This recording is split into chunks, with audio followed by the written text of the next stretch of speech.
to Broadband Breakfast Live Online for Wednesday, November 10th, 2021. Looking forward to Veterans Day tomorrow. It always falls on the 11th, and you never know what day of the week that'll be. I'm Drew Clark, editor and publisher of Broadband Breakfast. Very happy to welcome you to what we're calling a breaking Broadband Breakfast Live Online event. We had another one scheduled for today, another subject, and we've moved it to next week just because of the breaking news nature of the passage of the Infrastructure Investment and Jobs Act, which was passed by the House last Friday night, just before midnight, maybe 40 minutes before midnight, and it will go to the president's desk. It has not yet gone, or at least it hasn't been signed by the president yet, but it will be. And we're going to talk with three great experts just now about the Infrastructure Investment and Jobs Act, what it means. I guess we should, really call it next steps, because there clearly will be more to come as we understand and as this moves through the regulatory process of the NTIA, the National Telecommunications and Information Administration's role in shepherding $65 billion of new funds for broadband. So today we're going to be talking about unpacking the Infrastructure Investment and Jobs Act. But before we unveil our panelists, I guess you can see them on the top, but we are wanting to make sure you're aware that we are here every Wednesday at 12 noon Eastern time. We at Broadband Breakfast believe in better broadband, better lives. That's our motto, our mantra. And what that means to us is getting higher capacity broadband and making use of it, making sure people know how to use it, have access to the tools that they need to take advantage of those capacity.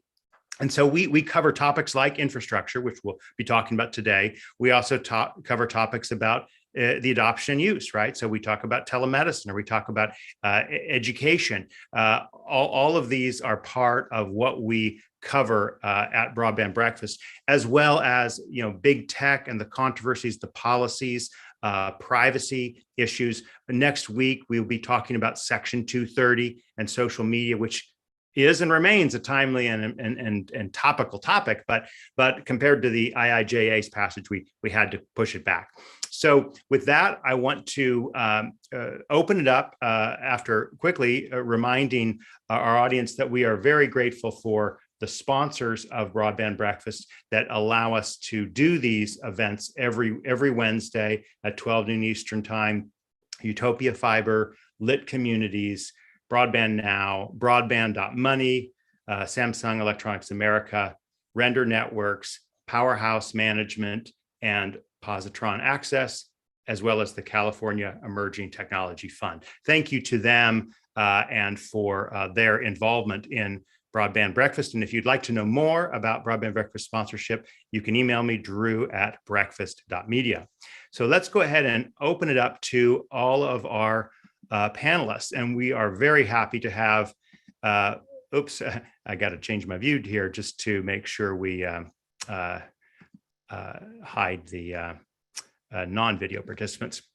So thanks again to Gary Bolton, the CEO of the Fiber Broadband Association, to Greg, apologies, I did not check the pronunciation of your last name. So rather than messing it up, go ahead and say your last name for all of us. Sure, it's Geis. Geis. Okay, boy, I would have got that wrong. So thank you so much, Greg Geis, for being with us. And Steve Pastorkovich. Again, maybe I got that one wrong too, but Steve, thank you for being with us. You have been with us before, and we're very excited. Steve is the Senior Director of Broadband Funding and Development at the National Rural Telecommunications Cooperative. I think I got that right. NRTC is how they go by. And of course, Greg, I didn't mention his title. He's the Director of Government Affairs at Public Knowledge, which is very, very vital and essential nonprofit civil society group that has been involved in, kind of like us, the infrastructure and the adoption and use. So with that, we're going to turn it over to Gary Bolton for just a couple quick remarks, because Gary had a lot to say with the passage of IIJA before and since. So Gary, take it away and tell us a little bit about what you at the Fiber Broadband Association see as the next steps in this process. Okay. Hey, thanks, Drew. So Gary Bolton, Fiber Broadband Association. And as Drew said, late Friday night, we saw the bipartisan infrastructure bill finally get to a vote on the floor. This was a super long and challenging struggle, despite the bill, having strong bipartisan support. But, it was being held hostage with the reconciliation while that reconciliation bill was being negotiated. But the bill did pass with a vote of 228 to 206. And, our association really spent a lot of time this past year. We brought our members in and met with all the congressional offices to make sure that we had bipartisan support. We just don't want, as administrations change, that we want to make sure that this infrastructure bill and the law and everything continues forward. And so we saw that getting bipartisan support was critical, as 13 Republicans stood up and supported the bill, and more were in the wings if they needed to have to weigh in.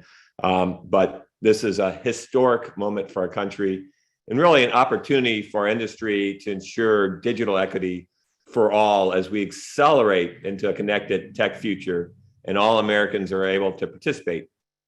So this is just a tremendous moment for our country and the broadband infrastructure. So once the president signs his bill into law, then the clock's going to start ticking at NTIA. And Secretary Romano of Commerce did a press briefing at the White House yesterday. I think, Drew, I sent them a link to that. So if you read that, that would be great. So Drew, if you can make sure that's in the... I'm going to re-put it in the chat window. Thank you. Great, again. so everybody can see that. What I was really encouraged is she talked largely about broadband, and she used the term fiber when she spoke about broadband. So that's always encouraging to know that the people that are going to take about 45 billion of the 65 billion use the word fiber synonymous with broadband. So once this is signed into law, NTIA has 6 months now to issue the NOFO, the Notice of Funding Opportunity. And so there's, obviously NTIA is a small agency, so there's a lot of work to be there. In addition, we have a race at the FCC to be able to get, we have the Broadband Data Act, so they have to get the broadband mapping in place. And so that's activity underway. It's been underway all year at the FCC, and a lot of work has to be done. So for our association, we're moved now from advocacy mode to execution mode, as we work with NTIA and the states to help accelerate the availability of funding for fiber projects. So I don't know if, do you want me to get into, I think. Why don't you talk a little bit about that? If you'd like to share the screen, or I can share the screen. You had a number of great points in that that statement that I've linked to here. Maybe just a kind of a quick wrap of the high points of that, Gary. Sure. Yeah. So as I mentioned, of the $65 billion for broadband, that 42.5 of that will be infrastructure, and that's great. That'll be administered by NTIA. So 100 million goes to all 50 states, and then the remainder of that will be on an as-needed basis based on unserved and underserved areas. We also see a little over 14 billion for the Affordable Connectivity Program that the FCC will oversee. Another just under $3 billion will be for Digital Equity Program overseen by NTIA. And then $2 billion will be plussing up the RUS Reconnect programs. Another $2 billion on top of what the billion that the tribal program, broadband programs have, now be also NTIA oversight.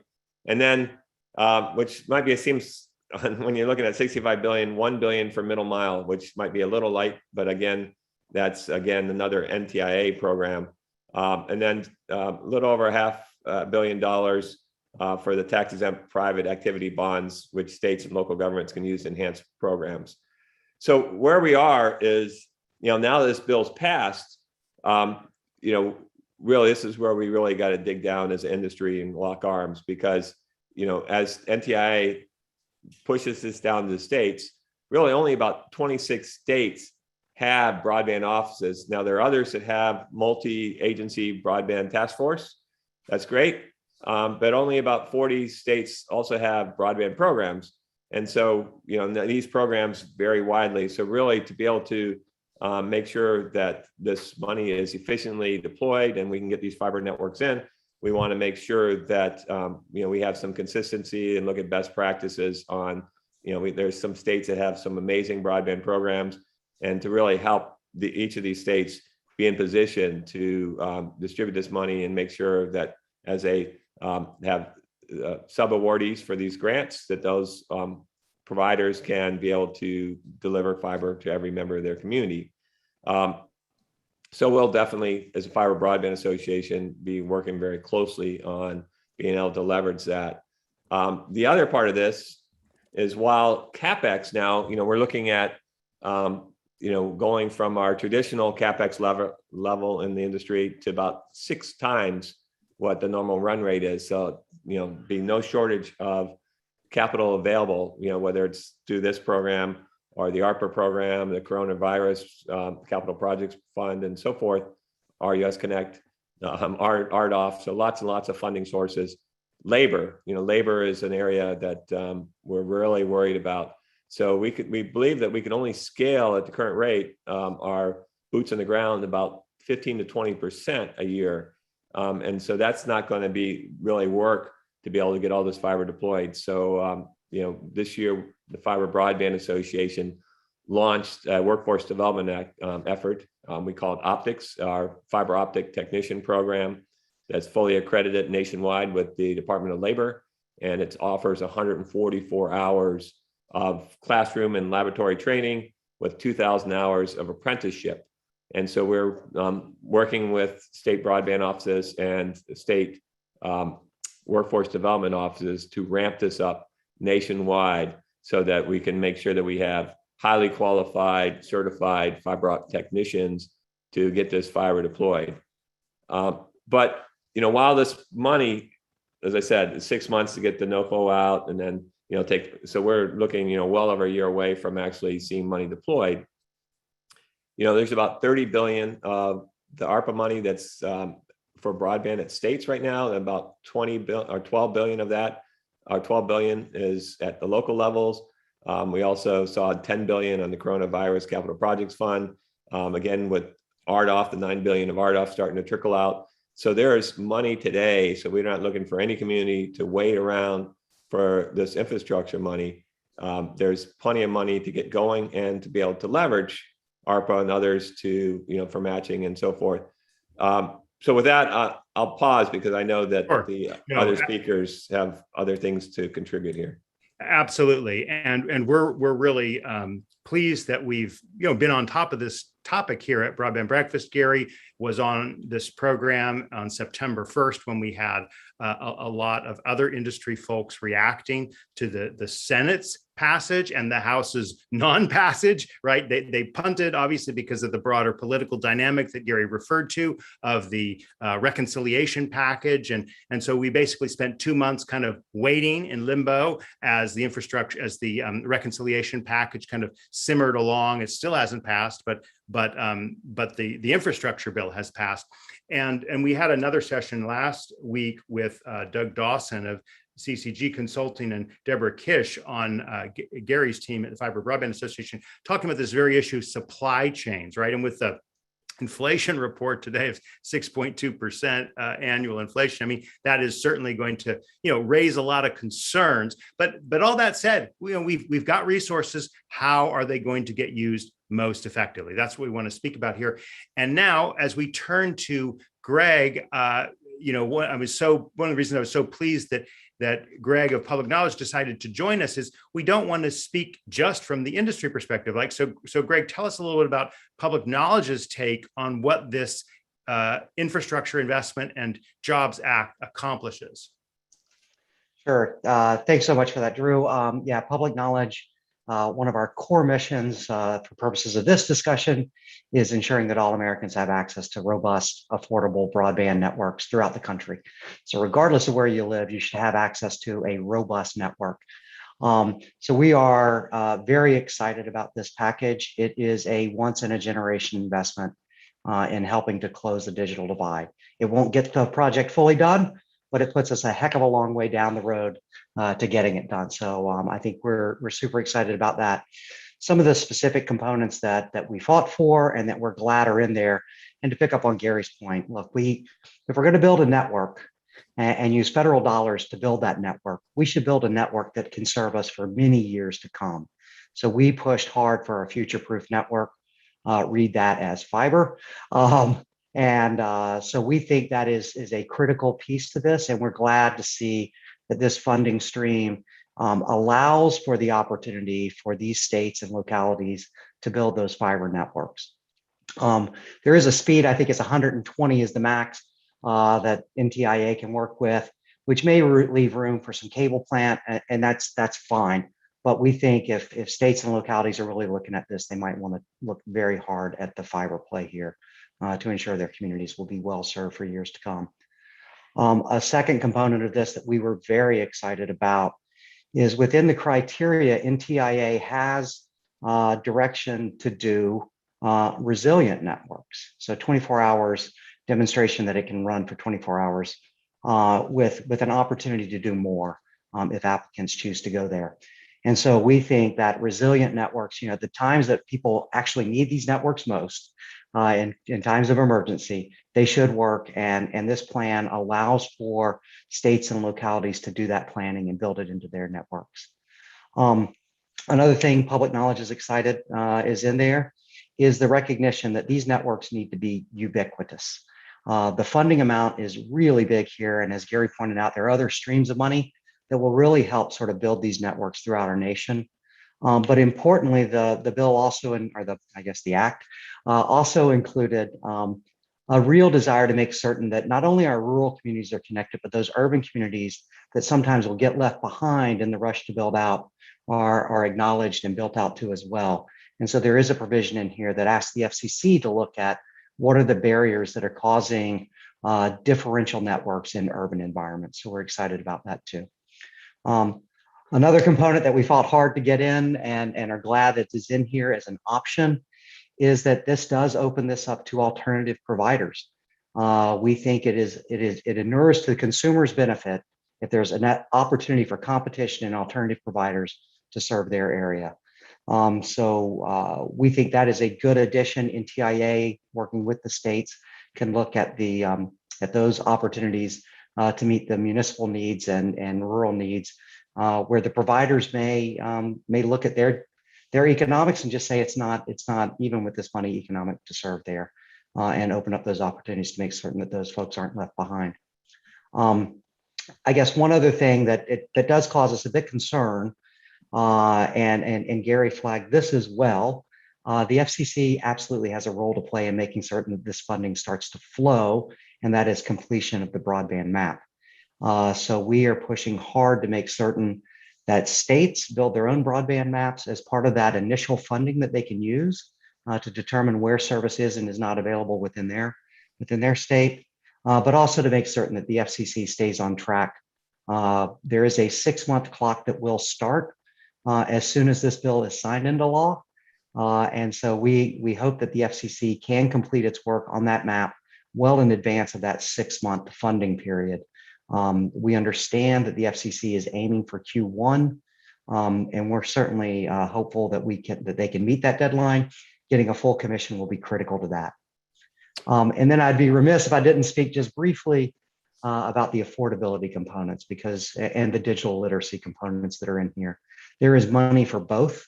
There is $14.2 billion to plus up the emergency broadband benefit that came about during the COVID crisis to convert that into a longer term program, not permanent, but longer term. It's called the Affordable Connectivity Fund, as well as money for nonprofits to reach out at the local level to help consumers understand not only the value proposition behind broadband services, but also how to use them and to use them effectively. And I think that really gets to the mission statement that you mentioned, Drew, at the beginning of this, getting consumers literate on how these networks work and why they are beneficial to them, so that they can utilize them in, sort of the educational needs, the telehealth needs. So all of that. This is just, I guess, to put a closing point on it, this is just an awesome opportunity to really help get to the place we want to be, which is closing that digital divide. So we're very excited about it and looking forward to working with all stakeholders to try to make certain that this program fulfills that mission.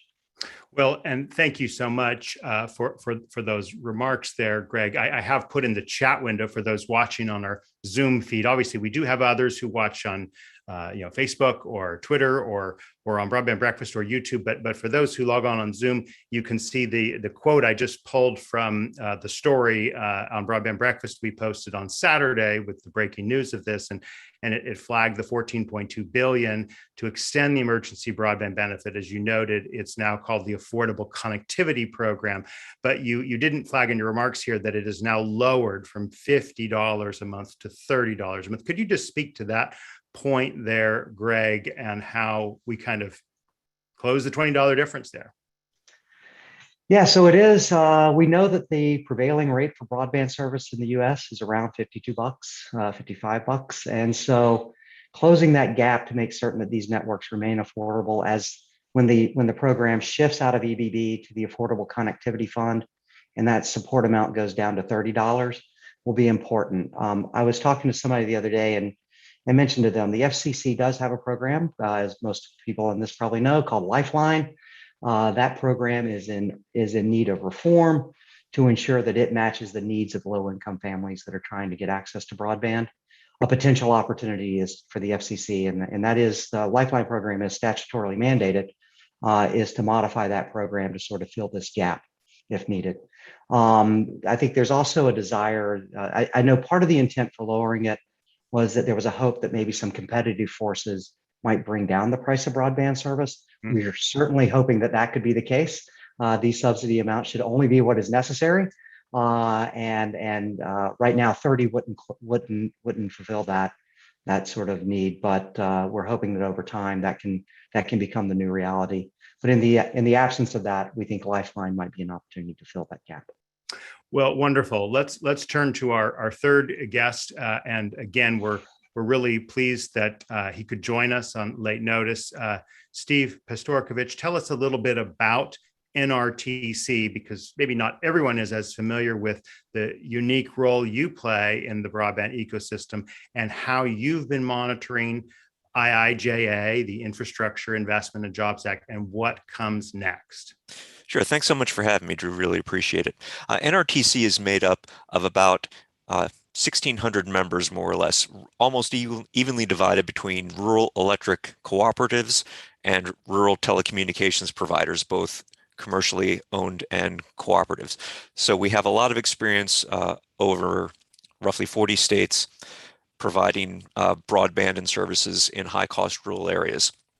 So as Greg and Gary have alluded to, the passage of this act is very momentous, and what I'm finding, some of the interesting dynamics is you have so many jurisdictions and entities involved. We're moving from, it's basically a sea change that's been going on for the past year or so. It used to be that broadband funding programs it was basically from the FCC and the RUS, and also a little bit from Commerce and Economic Development Authority and smaller programs here and there, which can be significant. But this dwarfs all of those. So now you have NTIA administering it, but funding the states, and yet it's also dependent on the FCC's mapping program. So we have a lot of dynamics. We've got NTIA with the 6-month deadline, contingent upon where the FCC is on mapping, and then each state needs to put together their own program. And a lot of states have jump-started that. A lot of states have been doing their own broadband programs for many years. Others have started more recently with ARPA. As you've all mentioned, ARPA had 2 buckets, the State and Local Fiscal Recovery Fund on the one hand, which a lot of states have already deployed, but some are still working on that. And there's 2 tranches of that, not to go into the weeds on that, but that's been something new for a lot of states. And then the Capital Projects Fund. which is another $10 billion that states are working on. And the state and local fiscal recovery fund also includes counties and cities. So we have all these jurisdictions and different entities that have not usually been involved in broadband, certainly not to this scale before. So that's a big sea change from how things used to work to how things are operating now. Also, as Gary pointed out before, there's also RDOF. Most RDOF applications have yet to be approved, and there are some out there. A lot of people, certainly Gary was involved in questioning some of those RDOF applications.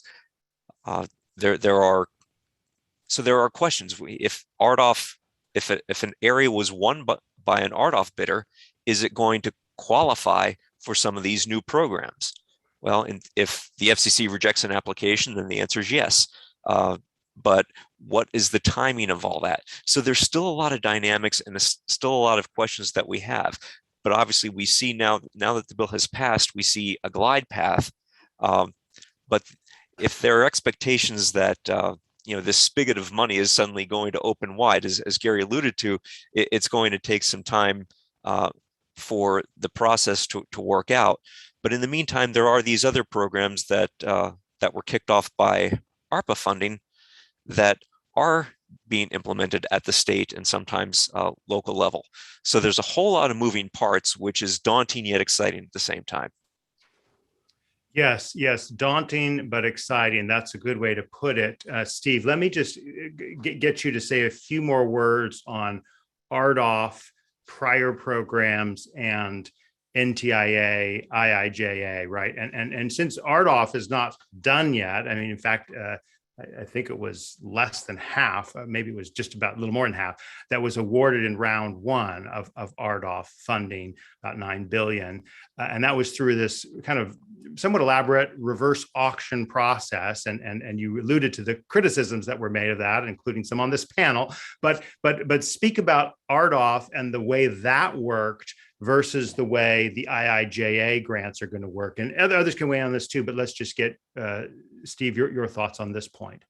Well, that's a great point. RDOF, of course, was based on the census block level and was based on Form 477 data, which it's been pretty, widely accepted that 477 data is not particularly reliable, showing where broadband isn't available. So RDOF was just it was a numbers game. If you bid for the lowest amount, you would win based on weights, depending on the speeds. Obviously fiber was preferred and had advantages there. But other technologies were also permitted to bid, including fixed wireless and low Earth orbit satellites, which, that's a whole other ball of wax. But without getting into the details of the mechanics of the auction too much, initially, RDOF was budgeted just over $20 billion. And round one, which occurred last year, was slated for a little over $16 billion. But actually, I think only about $9 billion was won because the auction bids were pushed down so low, much lower than anticipated. So round one was supposed to be the lion's share, was supposed to be about $16 billion out of 20, and it turned out to be less than 10. So RDOF phase 2 is still on the books, is still out there, and it's actually a bigger amount than RDOF phase 1. So phase 2 still has roughly 11 billion, give or take, in the docket. However, the FCC has always said that RDOF phase 2 would not happen until they revamp their mapping. And it all comes back to mapping in a lot of ways, as many people are aware. The mapping problem with, if you're looking at 477 data, which is unreliable in census blocks, that often doesn't get funding to where it's needed. So as the ARPA programs have been implemented, the Treasury guidance that as the money went to states and localities, the states and localities now have a lot more flexibility to use whatever data they find relevant. You can start with 477 data as kind of a benchmark or a place to start, a foundation. But then you look at whatever other data is out there. Attestations from local officials, from consumers, a lot of speed test data, that's out there. So if a case can be made that, okay, Form 477 data says this, but the reality on the ground is something different, the government is not tying its own hands based on the 477 data any longer. So even though the new maps aren't out and that whole regime has yet to be implemented, there's still a lot of flexibility there. So that is, I think, something that many people are very encouraged by, that we're no longer straitjacketed by census block boundaries or artificial and often inaccurate speed maps. What's really happening on the ground is much more determinative. Right. Well, wonderful. So we're only halfway through it. Great job laying the table, each of you. We're going to move now to our interactive portion. And before we do that, I want to remind everyone, and Gary reminded me about this before we went live, that we at Broadband Breakfast have started doing live events in person. That's where we take our name. Broadband Breakfast is from the Broadband Breakfast Club series of events that we did. Well, we did one event in September. We want to do more, right? We fear there's still a little bit of COVID shyness out there, but we are willing to do that. We would like to go back, and this Wednesday, the second Wednesday of each month, this being the second Wednesday of November, at the second Wednesday of December, we'd like to be back in person. But please, that's something we want to get your feedback on. Give us your thoughts, your feedback. We will not let go of the live online remote, so we can have everyone from other locations. But we do want to gather in person. Now, so Steve, let's build on what he has just said in our discussion now, both about RDOF versus NTIA, but also about the mapping. Okay, that is like a huge issue. It's one that people on this call, myself included, have been quite involved in during the first round, or I should say the previous generation of funding under the American Recovery and Reinvestment Act. There was funding for infrastructure, there was funding for kind of broadband adoption programs, if you will, and there was funding for mapping, right? This time around, the mapping component has been split apart from the state broadband role, right? There's state role for distributing the 42.5 billion of funding, and there's a mapping component on the Federal Communications Commission's end, but there's also, it sounds like, a role for mapping for states. So let's get each of your take on this question of getting the maps better and what kinds of maps will we be using. Gary, do you want to take this question first? Sure. Yeah. So when we look at the Broadband Data Act, so what really this is that sets a baseline, and when we look about, they're going to be, FCC is going to get that granular service availability data from all the providers, and they're going to be able to have the permit. You'll be able to collect data from state and local and government entities. So there will be an opportunity to overlay. So if you have really good broadband mapping in your community or other things, you'll be able to overlay that on that mapping, as well as crowdsourcing. So there'll be an opportunity to create a process that consumers and others can challenge maps with their own data. So I think there's some opportunities to really improve the mapping. And the problem is, in the past, we really started with kind of a bad baseline. And so that's kind of the intent. It's just amazing that we've been working on mapping for, a dozen years now. We're still at this spot, but I know Greg from his years at the FCC, probably has a little more detail he can provide on this. Sure, yeah, happy to. So I was at the FCC when we did the original Form 477, and Steve, I would not question your characterization of that information. We, at that time, back in, I think it was 1999, we fought like hell to get zip code level information. And so for years we operated on that assumption. This was an outgrowth of the Section 706 report, really. That was its original intent, to help inform the agency's understanding. Because when we did that first report, we had providers that would tell us, oh yeah, I passed 20 million homes with my network. Okay, but how many do you serve? Right, so it was trying to balance that. Anyway, the mapping problem is a real problem. what I think is a real opportunity, and we see this in like the map that Georgia did recently, is there is an opportunity to really overlay not just where service is, but where speed is, with some demographic information so that we understand a little bit more completely from a policymaker's perspective what the challenge is with getting the service turned on in that area. So you get a little bit of demographic information around income and some other variables that really helps sort of complete the picture. So as a policymaker, they may be able to look at that and say, okay, so for example, in this digital redlining space, it may be that the income variable as well as the ethnicity variable demonstrates that there is a distinct difference in a community that's not being served versus a community that is being served. And that's just really important to help make certain that we have very well-informed decisions. And so as the FCC is marching through the challenge process that Gary mentioned, there's also I believe there's an RFP out right now that they've called for companies that do this sort of thing to demonstrate what other capabilities they might be able to add to make this map really robust. So not just accurate, but robust with information that can be used. So that's exciting. That RFP is still out. And so the thought of getting this map turned on by the first quarter of next year so that this money can start flowing out the door is a little bit concerning. And so hopefully that process can move along. But without these accurate maps, it is, and this is part of the problem with RDOF and the funding that's going out the door there. There is this sort of after the fact challenge process about whether or not something should or should not get money. And, as we're putting this money out the door, we can't sort of be in that situation. Well, I mean, I know I asked a long question with lots of elements. So let's come to the specific part about RDOF versus NTIA. And do any of you know or have an inkling for how round 2 of RDOF, when is it going to take place? How does it interact with this NTIA funding process? Do any of you have thoughts on that?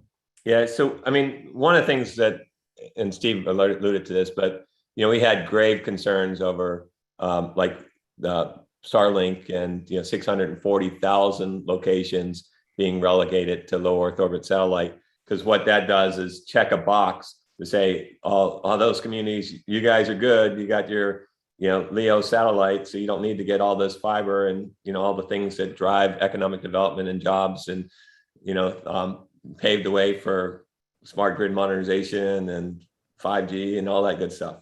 So you guys are good, right? That's catastrophe. And so we're still in this mode of what the FCC is being very prudent on is to really scrub those applications. The downside of that scrubbing is it's taking a very long time to get that out.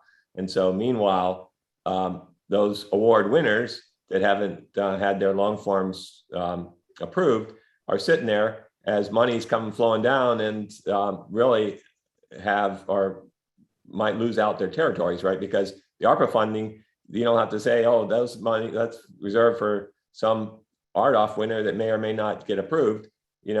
Those are communities that are unserved. So they're going to be out running and putting that money in and building out while these guys are sitting on hold.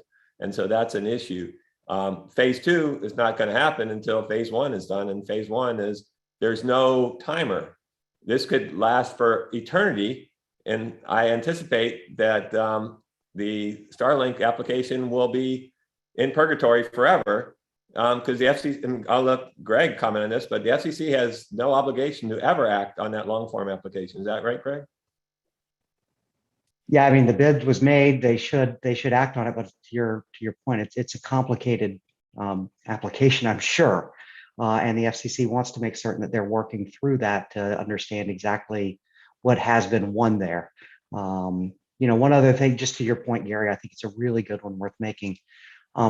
As I understand, and maybe others, if I'm wrong, can correct me, but because of the way RDOF was structured, those winning bidders who have not been approved yet even necessarily have to forego those opportunities because RDOF specifically prohibited other funding sources to build in the same area that were up for RDOF. And so it puts these providers in this real sort of terrible position where there's money on the table now, there's money in an application that's to be approved, and they have to forego today's money for the potential to have tomorrow's money. And that's really, at the time we called attention to that it doesn't make any sense that if states want to take efforts to help a broadband provider build into an area, why would RDOF money be inconsistent with fulfilling that mission? However, that is, as I understand it, the way the rules work on those applications. We're going to invite your questions from our participants here. Thank you for those you've offered, and we'll call them out in a second. But I want to ask one more question of all three panelists, which is the whole underserved and unserved distinction. Okay, and let's just get some speed definitions out there. Currently and still, the Federal Communications Commission defines broadband as 25 megabits per second down and 3 megabits per second up, which is obviously very antiquated, but that's still the policy and in some ways etched into law, although there's a caveat that allows us to push higher.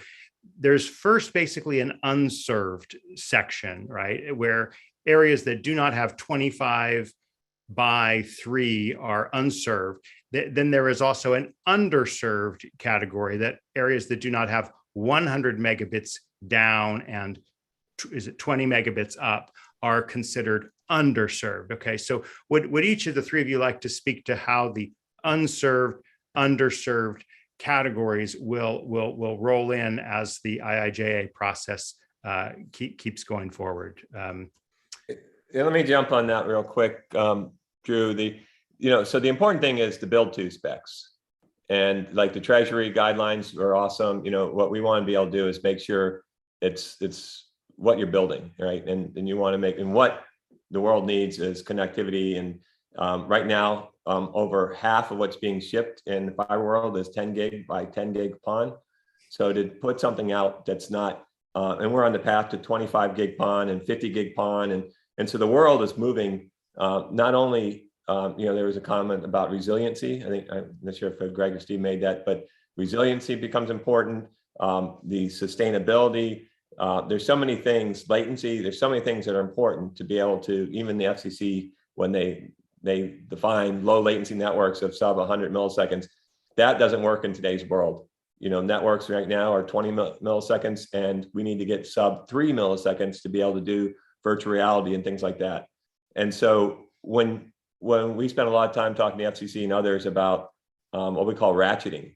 And so the concern was on what was unserved and underserved. If you have those numbers too high, then what they were worried is that you keep funding the same areas over and over again versus the people that really need it, right? And so that's why 25.3 is okay for unserved, because obviously if you don't have 25.3, you're not participating at all.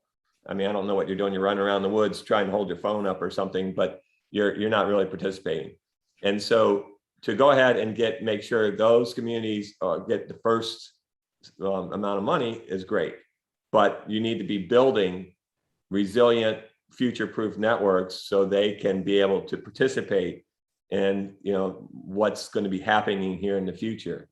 And so there was a lot of efforts by certain organizations to kind of beat down the administration on 100 by 100 to get to 100 by 20. That's just a moot point, because as I said, what people are building is 10 gig symmetric networks. I know, Steve, maybe you can chime in, but what your members are building, but no one's building 100 by 20 networks unless the technology limits them to that.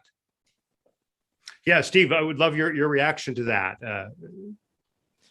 Well, sure. Thanks. I mean, as far as NRTC goes, we're technology agnostic. We do obviously a lot of fiber, and it's preferred. We do also build and maintain fixed wireless. So we do have 100 and fixed wireless. 100 by 20 is not unusual, and we still do. Originally, NRTC was founded as a satellite TV provider, so we do have geosynchronous satellite internet as well as part of our portfolio. So it's all part of the mix, but obviously fiber is preferred, and any kind of funding obviously makes fiber much more affordable. So we're technology neutral, but obviously fiber has a great role to play. I think to the question of served and unserved. The definitions have changed over time. We're still running into the old 10-1 definition. The first round of Reconnect, the RUS program was 10-1, which was also, I think, the definition back when the original CAF, Connect America Fund, first version came out. So what we've seen is there's always an element of fighting the last war in a way. Back in the 2008-2009 stimulus programs, there was the NTIA and RUS had the BIP and BTOP programs, in addition to the FCC's Universal Service and ACAM and Connect America Fund rounds. And so there was a lot of concern then about overbuilding. If you had one program building in an area, but this other program was also funding somebody else, then you had this, what was seen as inefficient use of government money to put out two networks in an area that couldn't by itself, couldn't economically naturally support one, and they were basically competing against each other. So this very understandable concern came about that, hey, there shouldn't be two government programs overbuilding each other. Then in the first round of Reconnect just a few years ago, you had cases where, well, this area here is getting CAF money or has some old BIP or BTOP money, but Reconnect can't fund them because even though the standard's now 25.3 at that point, here's an entity that's getting support for 10.1 and you can't build there. So the customers are left behind in some way in this effort to avoid inefficiency. So as these things have evolved, these programs kind of bump into each other a little bit, and getting them all unified and on the same page sounds simple, but as the technology evolves, as the marketplace evolves, as the demand evolves, that's been a long process. So as you say, Drew, this whatever the strict definitions are, the funding rules saying, okay, under 25.3 is unserved, under 120 is underserved, and we're going for 100 by 100 or greater. I think we'll just see more of that. And as time goes on, these rules and conflicts will kind of smooth out. But the concern about overbuilding and duplicative use, on the one hand, we want to, if you can have an RDOF area that for one reason or another is set at a certain level, and you want to put some more funding into that to get it to a higher level, that might make sense. On the other hand, there's this historical concern about overbuilding, which is also reasonable. So I think it's still that those procedures are still being worked out, and there are still some bumps in the road that we're going to see as this moves forward.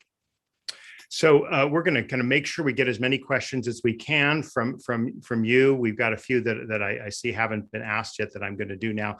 I also just want to call your attention to another resource we had on this program 3 weeks ago, Broadband.money, which is a new effort to allow people who are interested in applications to find out resources, to connect with others in terms of understanding the rules, the processes, and match funding as well, which is an important component of many of the awards under the IIJA. It's not a component of everything, but there is a match requirement for these funding.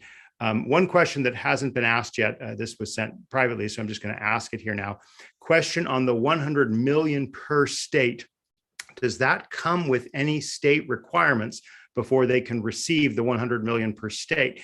Yes, the state, under the law, under IIJA, the state is technically the eligible entity. So the 50 states and 6 districts, territories need to get their broadband office in place and do some other kind of paperwork like requirements before they can get that $100 million minimum. And there is obviously going to be much more. 100 million times 50 is 5 billion. So there's still another 37 billion that needs to be allocated. And there are rules and formulas within the IIJA about making sure that goes to appropriate areas. But let's let others weigh in as well on kind of this state by state process. We've kind of talked about this already, but does anyone else want to say anything on the state role in triggering the funding and opening up the role within a particular state? Yeah, well, it's somewhat unprecedented. I mean, because you have a federal agency that's overseeing, all the states. So that will be interesting in itself. And so one of the things that we feel is really important is to get some consistency and help our states understand best practices, and that's where our focus is there are some states that do really, really good broadband programs, and we want to tease out the best of the best and make that visible to other states so that they can learn from others. There's a lot of battle scars in this industry, and so we don't want people making the same mistakes that others have made. And so that's certainly a big area. I know that Greg looks like he's chomping to say something, so I'll let him jump in here. No, it was good. I think what's really critical, when you mentioned battle scars, I was thinking of, I just had a thought pop in my head of that The Simpsons episode where the guy comes to town to sell a monorail. I think that's the thing that states are going to want to watch out for. They're mostly, to your point, there's some states that are great at this. There's some states that have not been in this area in any sort of really robust way, given the volume of, this is a lot of money. And states are in sort of a really catbird seat here. So I think it's important to do that pre-planning, and there is money dedicated for that pre-planning. And that is really important opportunity for states to figure out what those communities need, how best to serve those communities, and then be in a position to offer that up to MTIA when the application process begins. Another component might be states may want to focus on, like I said earlier, looking at their mapping. Do they have a good sense of what's available? Maybe start with the FCC map and then work down from there. I would note, I think Reconnect, USDA put out a map recently that builds off of 477 data, and it's pretty robust as well. You can get pretty granular in it. But I think states looking at how they can make certain that the communities they're talking to are the ones that are unserved or underserved is really important.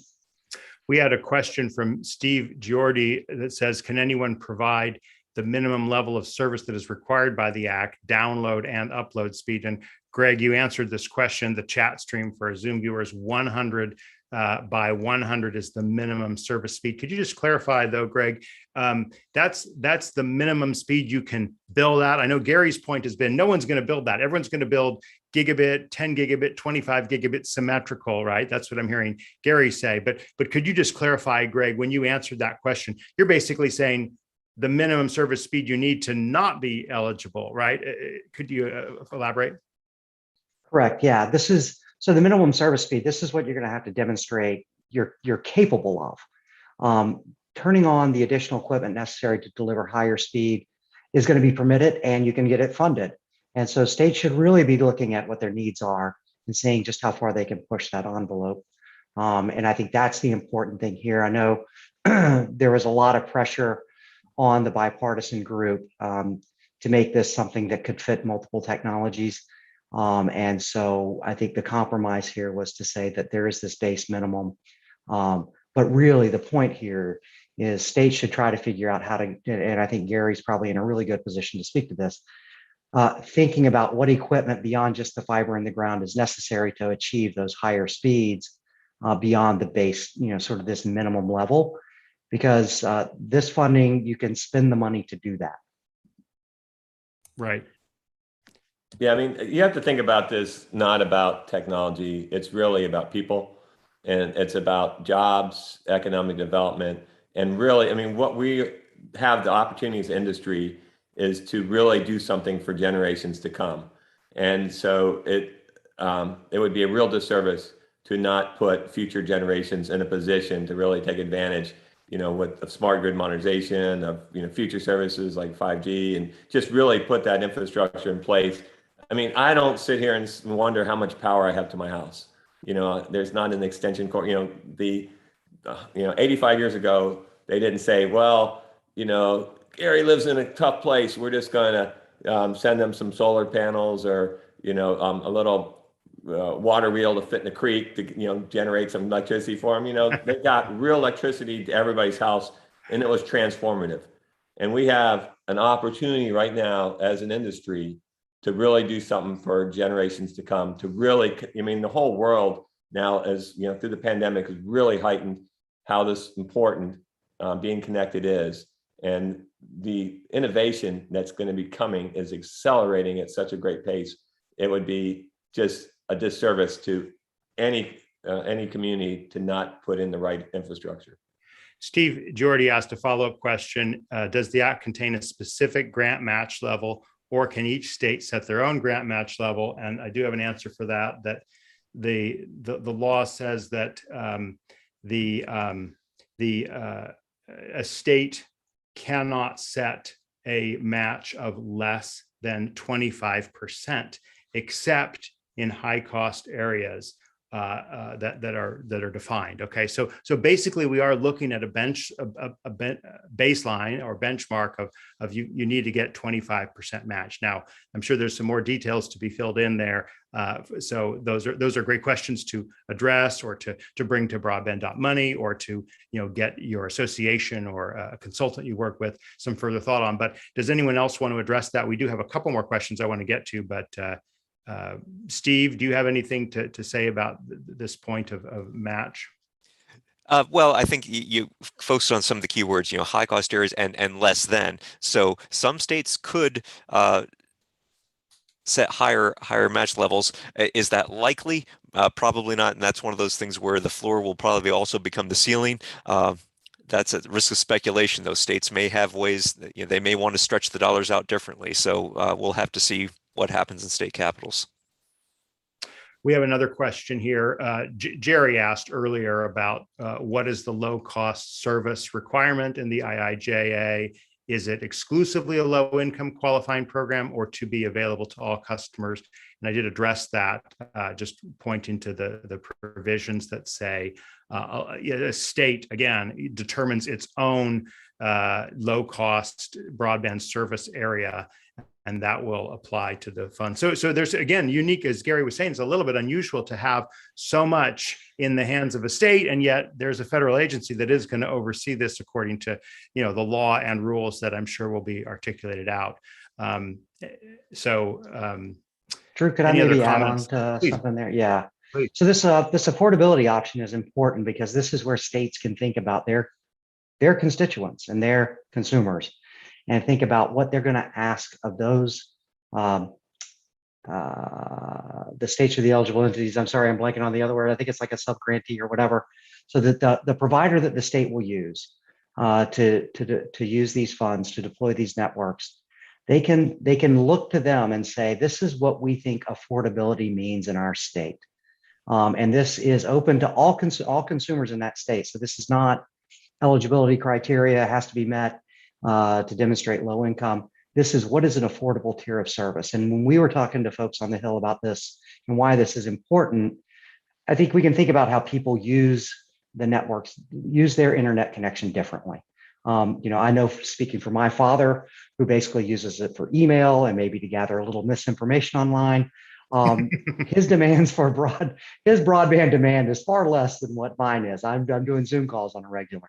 And so this was meant to say, okay, if there are these folks who differentiate themselves in the market, there should be a price point that's available to them to get the service. Yeah, great. If I could just jump in a little bit, Drew, on, because I think, Greg had brought up on the emergency broadband benefit, the $50 and going down to $30 with the new bill passing. And I think Greg threw out that the average broadband bill is $52. I'm not sure where that is, but one of the things that we're seeing is, I'll call it the 3 A's, right? Access, affordability, and adoption. If you don't have the access out there, then throwing money at affordability is, I have members calling me up saying my broadband bill is $500 with my satellite and my, data caps and all this stuff, or $200. I mean, throwing $50 at a $200 bill is not going to help anybody, right? And so it really has to get to put that infrastructure in so that you can have those competitive prices that get down to $52. Because Steve might be able to comment on this, but in rural America, I don't know there's a whole lot of $52 broadband bill, offerings out there, or if you don't have competitive offerings. So really, you got to get the access infrastructure out so that you have high capacity broadband at $50 or $60 or $70, whatever it is, that then all of a sudden $50 against $50 gigabit is pretty nice, right? Or $30 against a $50 gigabit service. And we see a lot of our members have great programs that allow this to be basically free for, when you apply that benefit. But only 17% of Americans are using EBB right now. And so there's a lot of education has to go on. I'm going to give every one of our panelists a chance to say some final words. I just want to say a couple things before that. Timothy Herwig has a great question about the sources of matching funds. Can it be funds from the provider, or does it need to be from the provider? It can it be beyond? It can definitely be beyond. It can definitely include financing from banks, but that's a more detailed question to bring to, again, offline, or email me, drew@breakfast.media, or join over to the broadband.money page to see what kind of information is there. I want to remind everyone that we have an event next Wednesday, November 17th, on the changing nature of the debate about social media in Section 230. And the week following, we're going to have a special event on giving thanks for better broadband with details to be determined. Again, before we turn to final remarks from our panelists, I want to thank our sponsors. We appreciate the support of Utopia Fiber, of Lit Communities, of Broadband.money, of Broadband Now, of Render Networks, Samsung Electronics America, Positron Access, California Emerging Technology Fund, and Powerhouse Management. So with that, let's go to the same order we started in. Gary, final thoughts. Greg, likewise. And then Steve, you can back clean up and take us home. Well, Drew, thanks for having me. It's always a pleasure to be on, and it's also awesome to be able to hang out with Greg and Steve. So thank you guys. For final thoughts is we are in a historic moment in time, and this is a great opportunity for our industry to really link arms. The pie is so big. We can put competitive thoughts aside and really think about how to best serve the generations of the future. And this is a moment that our grandkids and the grandkids beyond that will be able to benefit from. So I see it from our members, I see it from the industry, but really look for every time to pull together and do the right thing. Greg. Yeah, I mean, that's exactly right. This is a historic moment, and folks should seize it. We're hoping that this will be the opportunity that we've been waiting for a long time, get a lot of those folks that are in the digital divide served.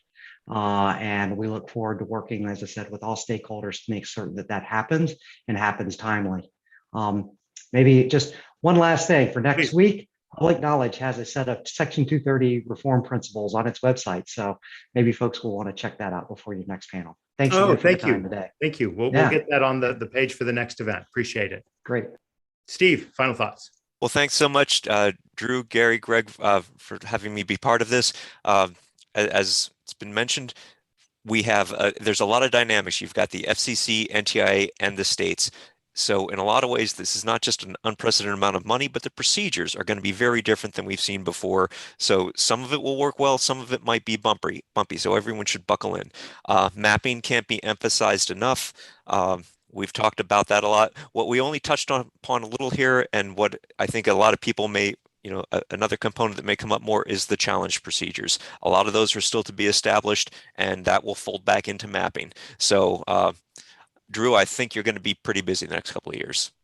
Well, with that, we want to thank everyone for being here. On behalf of Gary, Greg, and Steve, I'm Drew Clark. We'll see you next Wednesday at 12 noon. Take care. Bye-bye.